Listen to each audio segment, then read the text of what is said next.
Okay, I'll call our Plan Commission meeting for July 11th to order. Roll call, please. Chris Zellner. Here. Gary Hersberg. Joe Zitzelberger. Here. Brian Malish. Here. Chris Thomas. Here. Brian Wallace. Here. Kevin Phelps. Okay, first item is minutes. Look for a motion. Make a motion to approve. Second. Motion by Chris, second by Joe. Any other comments? Call the question. All in favor, say aye. Aye. Opposed? Ayes have it. Public comment. Is there anyone here who'd like to make a comment this evening? Any sheets turned in, or? No, and no. All right, we'll move on. New business, public hearing and discussion action on a request by Secure Storage for specific implementation plan, SIP, CSM, and conditional use permit for expansion of the site and truck rental use at 1130 Lillian Street. All right, thank you, Chair Zollner. You may recall, this request came before you. It was referred to the village board, and earlier this month, in fact, last week, the village board took action to amend the GDP for Business Park Phase 2 to allow the expansion of the secure storage. So what is before you this evening are actually three requests. One for an SIP, a CUP, which actually involves two things. The mini warehouse storage use, as well as the truck rental use. So those are in your packet as separate CUPs on pages 5 through 8. And then a CSM, Certified Survey Map. That is essentially an administrative review because it's a lot combination. It's not creating any new lots, but all those things are wrapped into this request. So Secure Storage is requesting CUP and an SIP to expand the site to their south. They're going to combine the two lots into one, as shown on the screen. So Tracy, if you can go, I think, to the next one. In your packet is the submitted plan set. Most of the items that were raised in the staff memos have been addressed by the revisions. However, there are a couple things that staff pointed out that the Plan Commission should take into consideration. These include proper screening for the truck rental parking stalls that are highlighted on when you see on the screen in red. Whoops. I didn't do anything. There we go. You're welcome. Thank you. Up on the upper left of the screen, those new stalls or that new parking area will be added to the site to allow for drop-off and pickup of the rental trucks. So the commission may wish to consider some additional screening measures there. In addition, Plan Commission is encouraged to consider possible exterior, and I think if you can go to the next one then, Tracy. Yep, so these are the same areas, again, that red on the upper left is the truck rental. And then in addition, Plan Commission is encouraged to consider possible exterior design alternatives on the south-facing facade for that southerly-most building, and that's on the lower part of the screen. What you're seeing on the screen right now is what the existing building looks like, the corner, the southeast corner of the building with the windows. What's proposed, and it's difficult to make out on the screen, but is what the building facade will look like on the southernmost building. A fairly long run of building material. It's fairly well broken up in terms of material and color change. However, this particular building will be fairly close to the street frontage, and so staff is encouraging you to consider something perhaps like exists on the existing building for that southerlymost building. But staff is recommending approval of all three of the SIP, both CUPs, as well as the certified survey map. Okay, then I'm going to open up our public hearing for anybody. Do we have any notes or pages? I forgot to put out the slips, but anybody's welcome to speak. Anybody like to speak? All right, I'm seeing a big, no? All right. So, okay, I think we've been long enough on our public hearing, so I'll close the public hearing. Commission members, questions, comments? Brian, do you have any comments first before us? Well, I mean, the one thing as you go through your discussion and you take into consideration what Tim said, I mean, some of the comments would relate to the site plan. I don't necessarily think many of the comments relate to the CSM. On the conditional use permits, when you look at your packet, there's two of them. One is for the actual storage facility. That's on pages 5 and 6. that one's pretty straightforward. I mean, if you have additional conditions that you want to discuss, certainly, you know, we're here to answer questions. The truck rental one is the one that I would say is you know, we do have a number of conditions that are identified in there. That's on pages 7 and 8 of your packet. But to Tim's point, I think to the extent that you would like to have some screening, for example, on if you look at page 8 of your packet, section C1 gets into the parking issue for the truck rentals. Normally, on a permanent basis, they should be stored in, you know, essentially in the interior of the properties, you know, as it's stated here, screened from view based on buildings, fences, and vegetation. I think Tim had pointed out that there's potentially 5 parking spots on what I will just call the exterior of the property, so not the interior. Right now, there's not any screening language in that sub 1. Now, you may find that that's reasonable because they're going to be there for a temporary period, but to the extent that you think that there should be some type of screening for the temporary parking area, that would certainly be one of the things that you'd want to discuss. If I can add too, so as you could kind of make out in front of those parking stalls, you can see there's room for a sign there. So if additional screening, depending upon what it is, vegetation is there, that may actually impede the legibility of the sign. So something else to take into consideration. This site's a little tricky, but again, just something to take into consideration. You may want to suggest some additional things, additional plantings around there to help frame that parking space. Normally, the trucks would be dropped off during general business hours between 9 to 5. Saturday, the facility will be open 9 to 1. So Sunday, there may be some vehicles out there. They'd be moved, and the applicant can speak to that more, but they'd be moved into the interior when staff is there during normal business hours. Okay, plan commissioners, comments. Joe? Given the comments you just made, and part in C1 where it talks about no longer than 24 hours, is that something that should be adjusted, or? I mean, if somebody drops off on a Saturday afternoon and it's not moving till Monday, technically it's breaking this, so. Thoughts? I mean, I guess to me, that really you control this. I mean, you get to decide that. This is, you know, I mean, even within your packet, I know, you know, MLG is excited about the expansion of the facility, but they've also had some comments regarding the overnight truck parking. And so, you know, I think it's reasonable to say, look, if you're going to have this truck rental business, we want it limited to 24 hours. I mean, you don't have to do that, but, you know, even if it's a little inconvenient for the operator, you get to consider the impact from an aesthetic standpoint on the other businesses within the business park.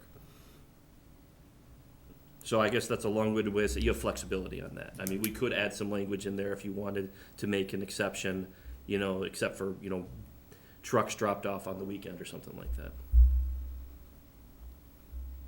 Okay, Brian? Any questions, comments? Well, so that was my first question, was just the timing. I don't have, I think, thinking of this location and the timing, we're talking about drop it off at like 1:30, kind of, you know, right after closing, you know, so like 36 hours then before they're in or something.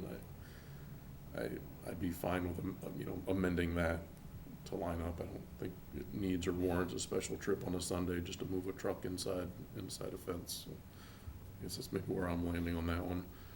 The second one, I hadn't thought about as much, but talking about the facade on that south elevation there, and then I'm trying to picture that in relationship to, there's a building next door, right? That's Zen Dogs, or? Yeah, that's set back Or a that- ways, that's set back Is a it little further ways. back? Okay, that's what I was trying to remember. So that being said, this will be fairly visible, that facade, Right. because of that building setback. So if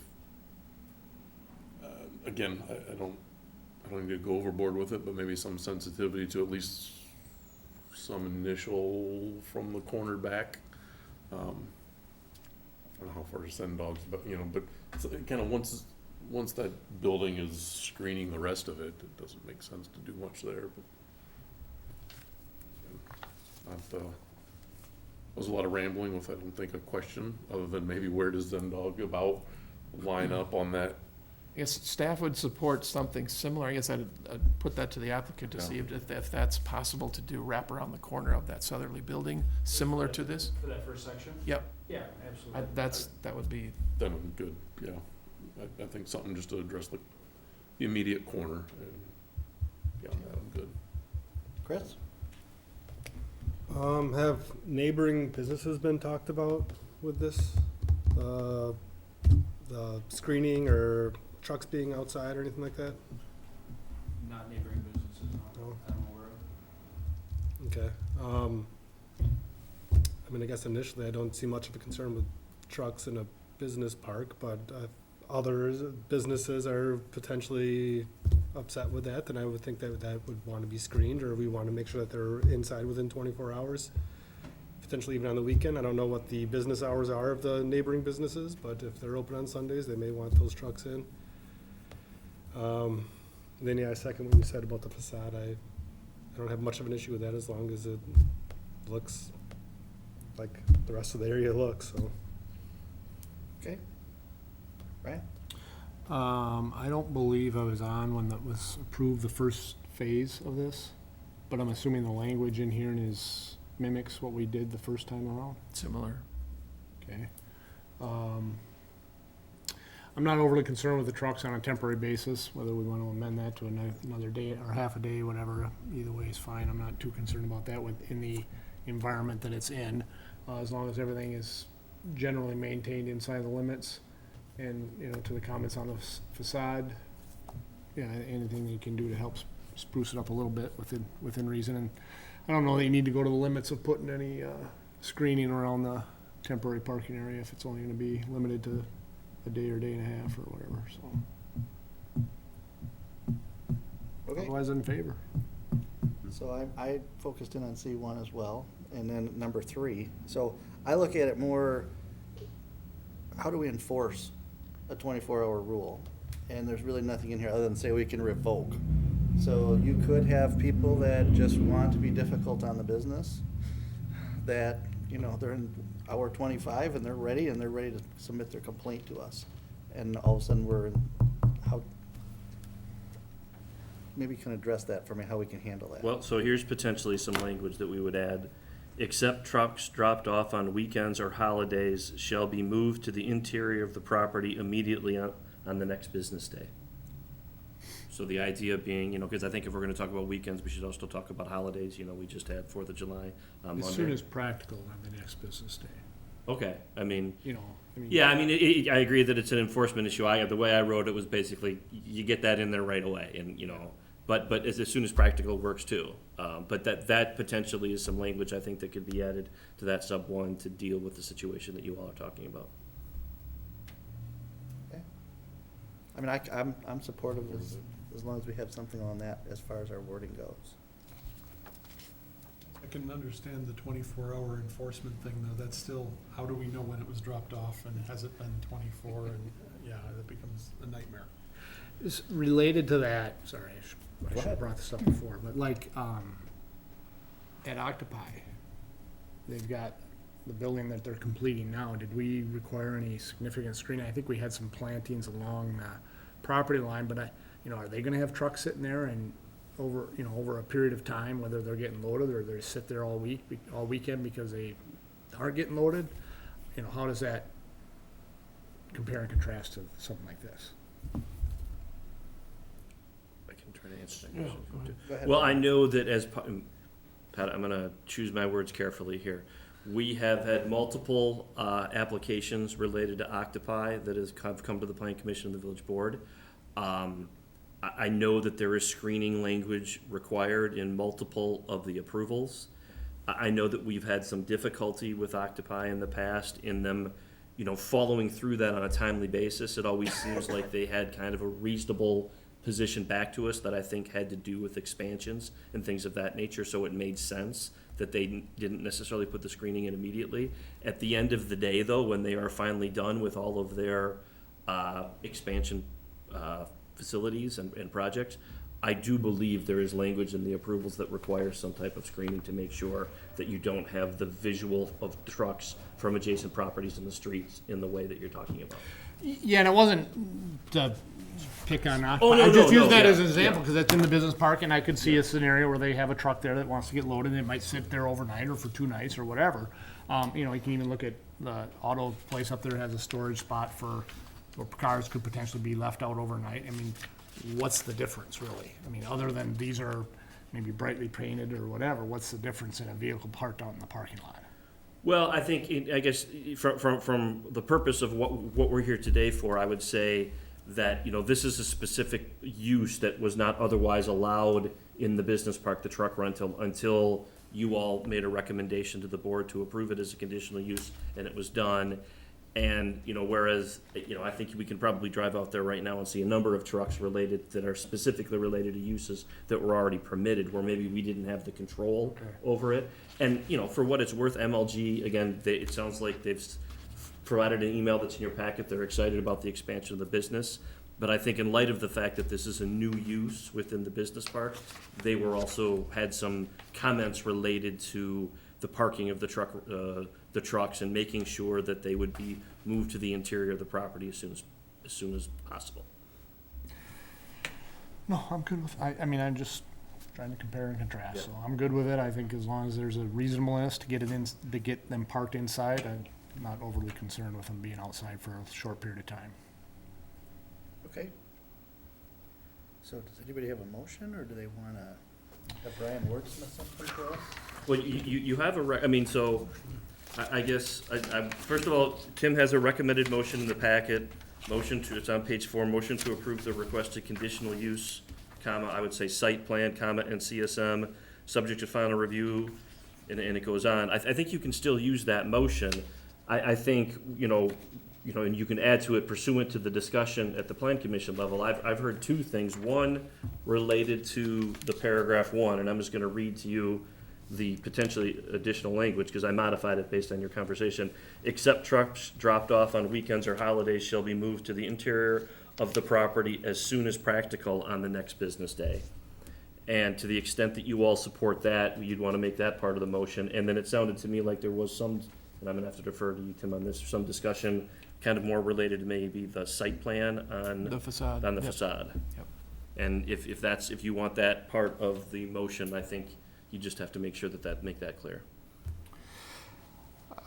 So I will make a motion to approve the requested conditional uses, site expansion, and CSM, subject to final review of the community development director and village engineer, with final approval contingent on recording of the CSM, the appropriate language regarding storage of parked vehicles, trucks, and I'm gonna call that good, because I'm gonna assume that the final review with the community development director applies to the facade. Okay, so we have a motion, do we have a second? I'll second. We have a motion and a second. Any other comments or questions? Okay, I'll call the question, all in favor say aye. Aye. Opposed? Ayes have it. Thank you.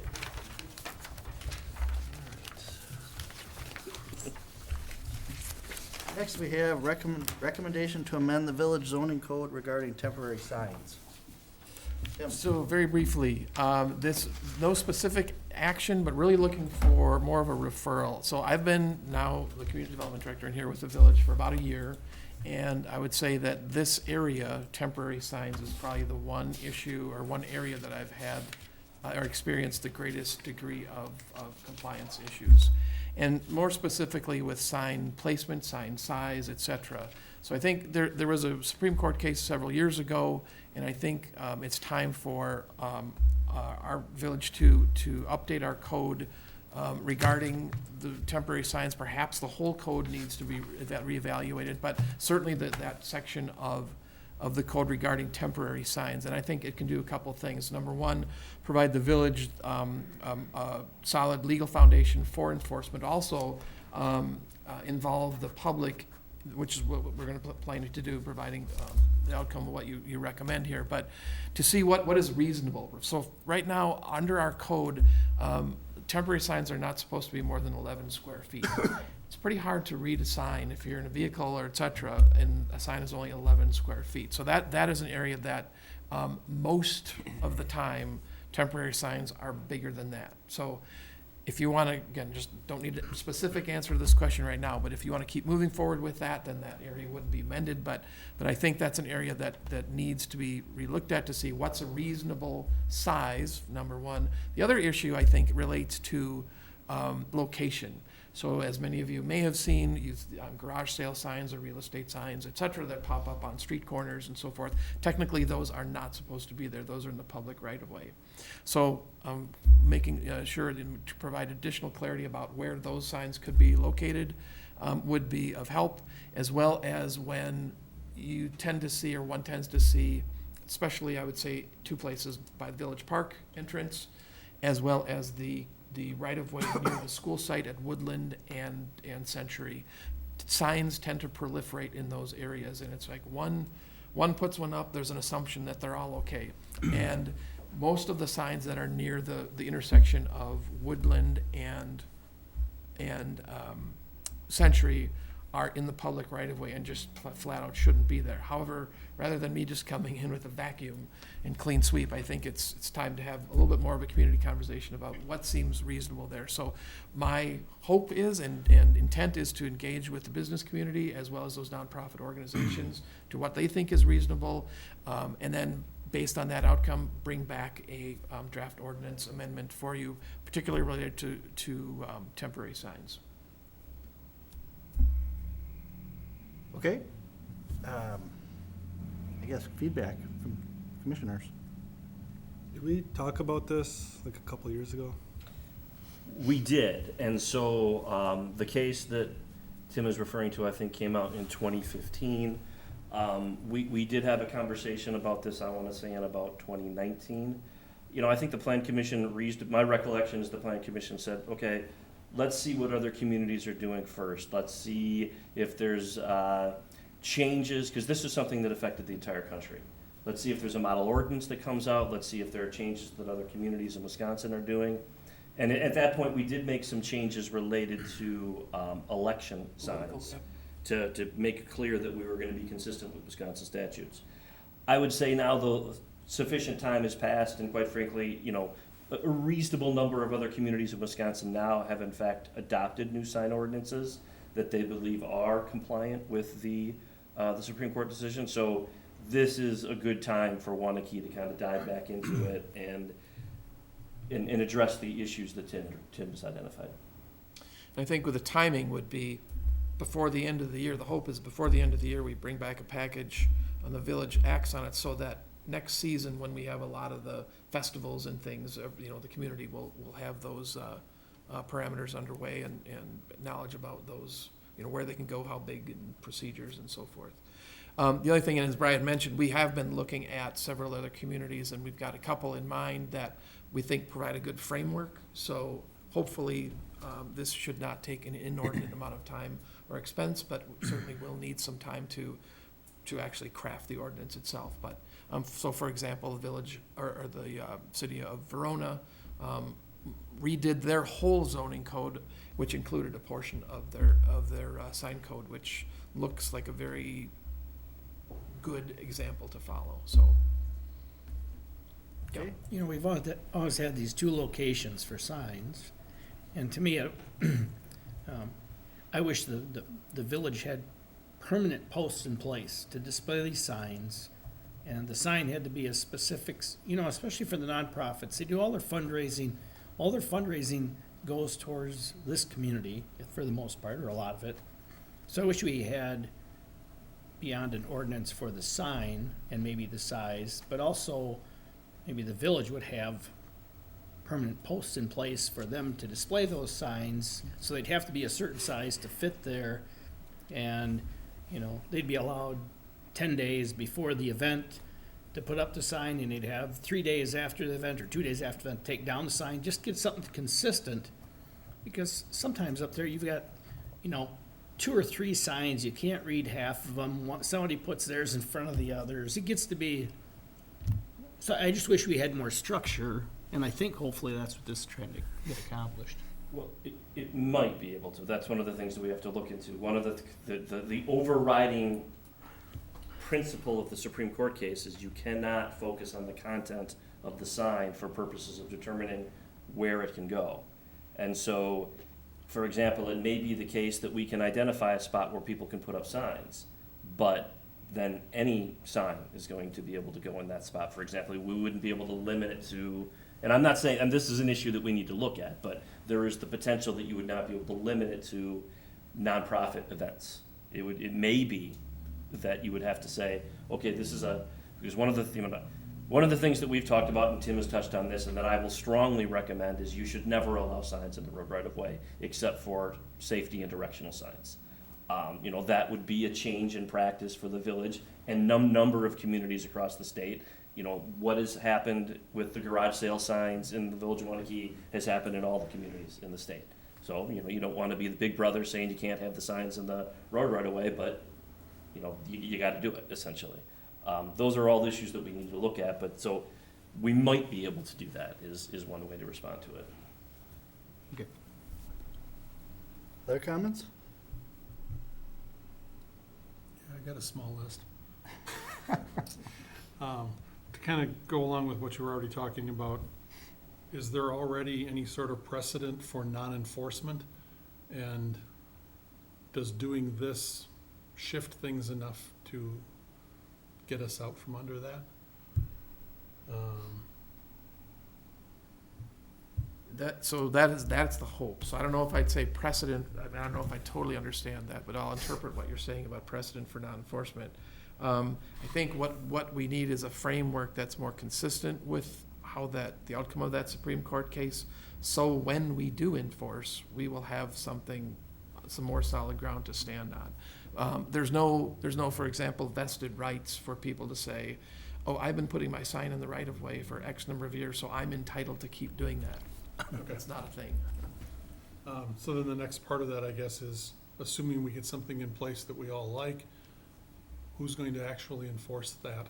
Well, as the zoning administrator, sorry, cut you off. Yeah, go Yeah, ahead. as a zoning administrator, that would fall under my responsibility. We'd be working with probably our Public Works Department and any other staff or public to help assist if people notice that there are signs X or Y locations to let us know. So it wouldn't necessarily be just public complaints driven, it would be, whoever happens to see it. Okay. The other one that comes to mind, and I don't know if there's any history on this, I'd like to call it the feel-good sign on Main Street. I don't know how big it is, I'm guessing 4x8, something like that. It's certainly bigger than the 11 feet. With a changing message, does that fall under this sort of thing? And Depends on how the change is drafted. It could, that could be a permanent sign or a temporary sign. Again, as Brian mentioned, we can't look at the content, but Yeah. it's a sign Yeah. upon which communication is placed. That probably by our code is, because we don't have a permit for that, I don't believe, right, on file. So that's out of compliance that way. But if that's, for example, something that the Planning Commission Board wanted to see moving forward in the village, whether it's that size, bigger or smaller, it probably wouldn't hurt to have some more language in the ordinance about that. Okay. And then the last piece here is there any interest in pursuing the non-temporary side of this, maybe as a future, Absolutely. rather Sure. than just as part of Yes. this? Yeah, well, as part of this, it's gonna take, that would be a big lift, and as other communities have done, that would probably be beyond just the scope of myself and Brian, that we'd probably have to go with hiring a consultant, and that would be fairly expensive and timely. Not saying that's reason why we shouldn't, but I think in the future, this is step one. Again, as I mentioned, from a compliance standpoint, I think this is where we get most of the issues. We have not heard, at least that I can recall, that many complaints from business owners about, oh, I need more wall signage or something like that, for example. So that's something I really haven't heard, so. But so at this point, it's limited to the temporary is really what you're That's the focus, right. Now, and with that, there will likely be some needed changes in like the definitions, because again, as Brian mentioned, we can't regulate content. So as an example, something that's called out as like a real estate sign. How do you know that unless you're reading it? We can't call it a real estate sign anymore.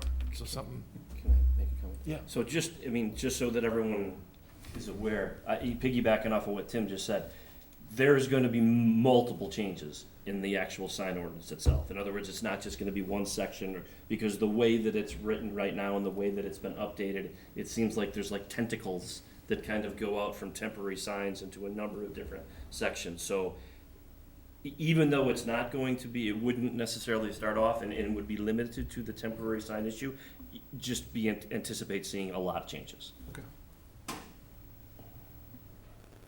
Brian, anything? No, I don't think so. Brian, anything? I hear the whole, and can't say I don't disagree on the right-of-way stuff, but that gets pretty deep, especially like if you're in a neighborhood and you put a sign out in the terrace, that technically is a right-of-way. Yep. And that's a lot different right-of-way than if you put a sign up here by the stoplight in the right-of-way.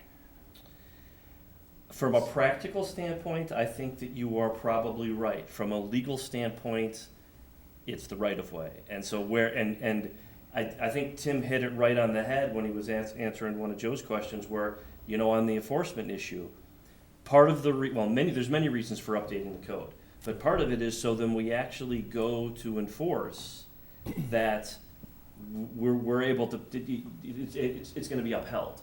And that's the reason to update it. I'm not gonna say. Sure, no, and I hear you there, and so that, you know, my mind, and I think I probably brought this up the last time we discussed it, as I look at like, soccer girls have their, or boys and girls will have their high school soccer meet tonight, or swimming, or baseball, whatever it is, right? And where does it go? It goes out in the terrace someplace, multiple spots around the town, around the village, and, well, it's in the right of way. So how do you, and it's a temporary of nature, it's like a day or two, and then it gets pulled up, or, you know, how do you Those will all be- grasp all that? They won't be allowed anymore. Well, to be blunt, they're not allowed now. I mean, there's already language in the code that says you can't put signs in the road right of way. Now, right.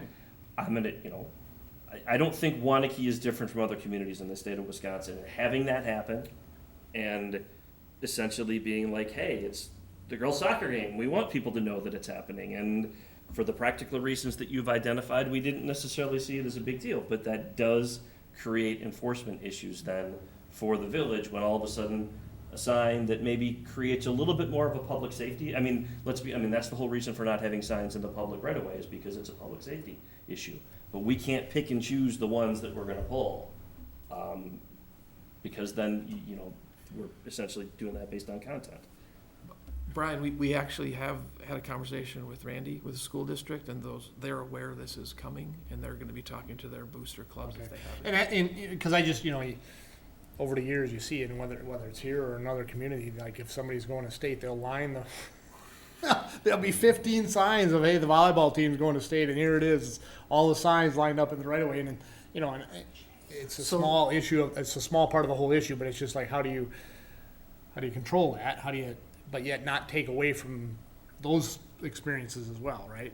And I guess I could ask all the neighbors if they could put them in the front yard. And this would never, because I was looking at the public works guys, and they're gonna say, why the hell do we have to enforce this? I mean, this would never be enforced by the police, would it? Not specifically. However, I would say this is, I mean, if you want the zoning administrator, whether it's myself or someone else, you know, to do this, I would say that would be a half-time job, potentially. So anytime we can have the opportunity to have those extra workers help out, that's great. I don't necessarily disagree with you, because that's not the most fun thing. However, if they're the signs are in places where they shouldn't be, it's the responsibility of someone to, you know, let the public know and also then remove. Probably the one that's the oddball in this whole thing, I'm assuming. Why was the Supreme Court, what was the case about? that they put this in because it's about content. My And, I mean, recollection. for them to me, I view signs as this is a community thing. It's promoting community, most of the things that we're talking about, whether it's the students, the schools, festivals that are community-based. Those are the ones we're talking about right now, and that annoys me, that we're having to talk about it. So I'm trying to get a feel for what that case was about. It was, jump in here, because I don't have it all memorized, but it was a church, and the community in which this took place, wasn't it Gilbert? It was in Arizona. Yeah. yeah. And it had to do with parking, and I don't know if it was temporary parking, but it had to do with a parking sign put up by a church. And the church essentially said, hey, wait a minute, how come they get to, or we don't, or we can't? And the case went all the way up to the Supreme Court, and it unpeeled a whole lot of onions, and it, like Brian said, it impacts pretty much every community in the country. And so that's where it started. And so, in fact, this last year, with the oral arguments and the decision rendered this year in, I think it was May, there was a case regarding off-premise signage.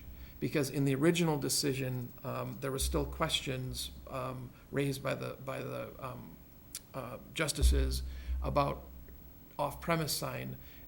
A case, I think it was from Austin, went to the Supreme Court, and the Supreme Court ruled that communities do have the ability to regulate off-premise signage. That's the short version. So that kind of ties up the issue until there's another case that goes before the Supreme Court. But that's another thing, I guess, to contemplate in this ordinance amendment, because right now, temporary signs, off-premise temporary signs are allowed by our code. And the question would be, are you okay with that? I'm not advocating one way or the other, but because we have the ability to regulate them, they could be, they might not be, et cetera. You let us know at the appropriate time when we come to that section in the language. Did I miss it? No, I mean, I think that that's an accurate characterization. I understand why it's an annoyance. I would say that, whether it's this case or other cases, sometimes you will hear citizens, whether it's a federal case or a state case, be a little concerned that maybe the court didn't understand the practical impact of the ruling that it's issued. I think that might fall within the scope of, this case, being concerned about the practical impact. The flip side of that other people would say supports the decision is signs are protected by the First Amendment. And so, and in this case, I mean, my recollection was it was like Tim was saying, it related to a church. I mean, I think we've all seen it where you will have churches that don't necessarily have their own brick and mortar. They essentially rent from schools or rent from other entities to have their services, and then they want to make sure that people know where they are, and they necessarily need signs. And I think for whatever reason, or my recollection is for whatever reason, the community in Arizona didn't allow that sign to go up, even though there were other temporary signs maybe related to going to state for football or something. And, it was pretty straightforward that, hey, you can't allow this and not allow that simply because of the content of the sign. But what seemed to be a relatively straightforward and simple decision created a lot of problems for likely every single community in the country that had a sign ordinance.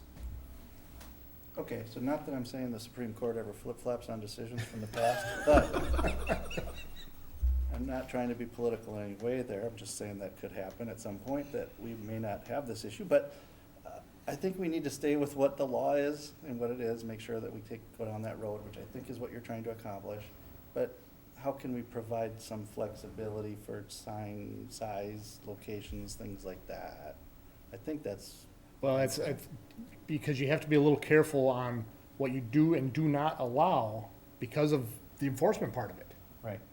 Right? If we say flat out, no signs, but we enforce that one and we don't enforce that one, that's what you just described in essence. Well, I mean, just to be clear, I mean, on the road right of way, let's use that as the easy example. We are not going to be held to the idea that we need to have an enforcer going around the community to make sure that there aren't signs in the road right of way.